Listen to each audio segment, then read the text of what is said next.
So I think the solution, which is what Web3 can offer, is that if we make everyone an owner somehow, even if it doesn't have to be in the same proportions for their contributions, then we all have a stake in it.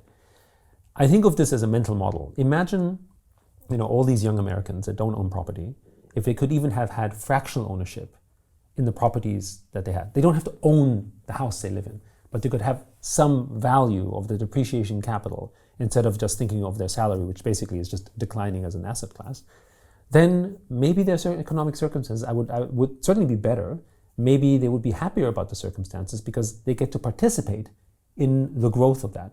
But there is no framework for that, right? You don't pay people in equity, and you can't feed people in equity in a traditional sense. This is what pension funds and 401ks and these type of things were supposed to solve. But what do they hold? They hold cash, right? They hold these type of other assets that don't appreciate. But what if they owned things that you could own, for instance, like houses or real estate as an example? Actually, that value becomes much more interesting because then you get to participate in appreciation. I also think that in the Web2 economy, we told a lot of lies, which is very sad. If you remember the whole sort of service gig economy, which was the whole Uber and Airbnb, we told our youth, you don't want to own anything. You don't need to own anything, right? You can just, use an Uber and you go to Airbnb. We're nomads, or they're nomads. They don't have to own anything. Those lies, they're paying for right now. Right? And while it may have been an interesting theory and a good idea, actually, maybe as a concept, that we maybe not have to own anything. In a society where we have capitalism at play, that doesn't work. In a world of capitalism, we need to basically give people a stake in this capitalist environment. And the stake is not cash. The stake is owning something. And in Web3, we can hopefully redraw that. And I think, unfortunately, in the physical context, the youth have been excluded. So now, unfortunately, many young Americans, I think there was some recent poll studies that showed that 60% sort of are actually more socialist-minded than capitalist-minded, because they look at someone that's made a lot of money and they no longer look at it from the perspective of, the American dream. Hey, good on you. I think I can do that as well. I'm going to work hard to get there. They think of it from the perspective of that's unfair, right? And unfortunately, because of the inheritable nature of money and value and property particularly, because that appreciates, there's a sense of injustice as well. You inherited that. You didn't earn it. So why should you have it, right? And as this progresses, you have more money. It means you have access to better education. It means you get better access to services and all that stuff, which is why, hot topics like affirmative action and everything sort of come up in very, very complicated terms, because somehow people and governments are trying to sort of right these inequities, which they acknowledge, but they don't have a good solution because they haven't found a way to bring broad population collectively into a new economic framework. For us, that's why Web3 provides so much opportunities, because tokenization is stakeholder capitalism. Everyone has a stake and has a way in which they can participate, which isn't possible right now in physical terms. Do you think this is also why we see very different regulatory environments? I mean, Hong Kong Absolutely. is embracing crypto. Exchanges are welcoming retail in. And in America, it's the opposite. You got people cracking down. Maybe NFTs are next, So I would say that for me, so you never write off America, because America is still the only place in the world that has sort of creative destruction and innovation at a level that's, let's look at, for instance, what happened with AI, for instance. I mean, for the longest time, the narrative was America's losing the AI war to China. That narrative is dead. Everyone's like, oh, why? Because America still has the penchant and ability to create this kind of discourse that is almost not just disruptive, but potentially sort of explosive, that many other countries in the world simply won't permit to happen, right? So this is really, I think, an American superpower.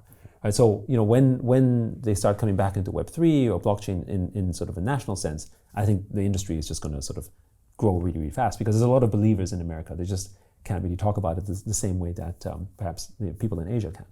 But there's another thing as well, which is that in Hong Kong, for instance, they're very progressive with their laws. We just had a big Web3 festival, and many companies are setting up there.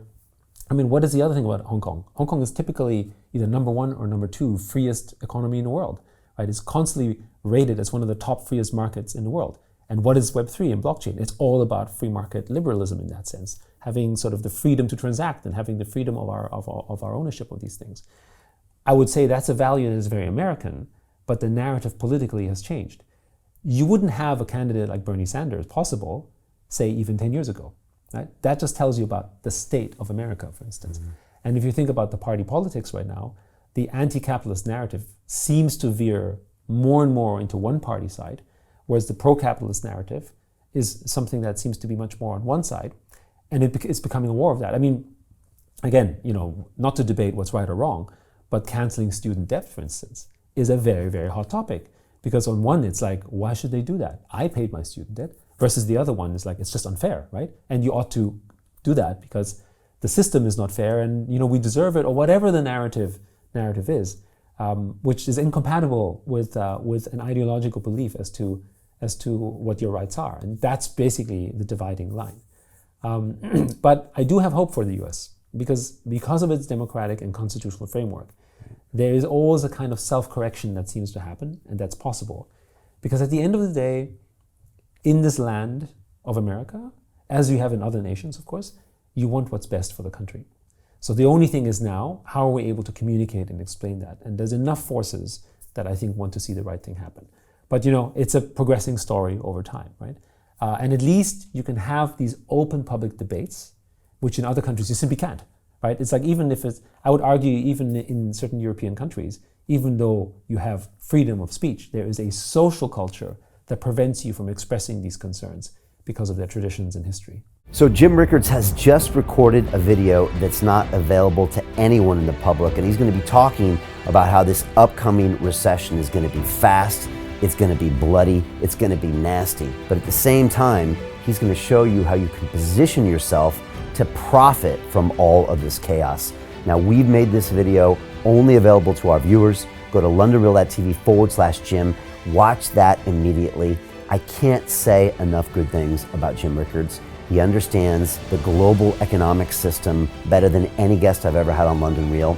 His predictions are almost uncannily true, and you can learn how to profit from his vision, from his expertise, and his understanding of economics. So go to londonreal.tv/Jim or click the link below.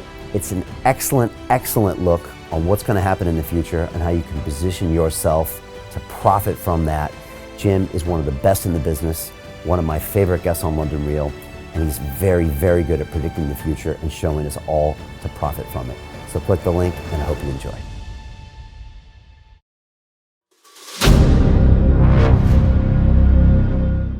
I'm looking for partners, collaborators, colleagues who want to join forces with me around the globe and create real value, generational wealth, and financial freedom for everyone else around the world. Get involved in the cryptocurrency markets, get involved in the NFT markets. This is your moment. Life all comes down to a few moments. Don't let this pass. Now it's not too late. Next year's going to be too late. Ultimately, this is about freedom. That's the way I see it. This is about giving power back to the people and enabling billions of people worldwide to use the financial markets to improve their lives and those of their friends and their families and their communities. Honestly, I think it's a violation of human rights not to allow people basic access to financial services. Because right now people are being kept in the dark, they're being robbed of education, and it's a travesty. And so I'm looking for people that want to join me and be a part of this solution. And that all happens inside the DeFi Academy. The gains my students are making are absolutely amazing. Double, triple digit gains in the first month alone. That's amazing. This will change your life. Now is the time to get involved. I'm going to tell you exactly how my students in my academy made money in the last 30 days. I'm talking about real trading results. And let me just whet your appetite a little bit. Let me hit you with some numbers. I'm talking Brendan from New Zealand is up 68.77% on the month. Steve from Europe up 83%. Albert in Singapore up 169.9% on one single trade. I got Susan up 153% on her call options alone, also rocking 139% returns and 442% returns as well on individual trades. These are people that are changing their financial future in the last 30 days, but it's based on trading discipline.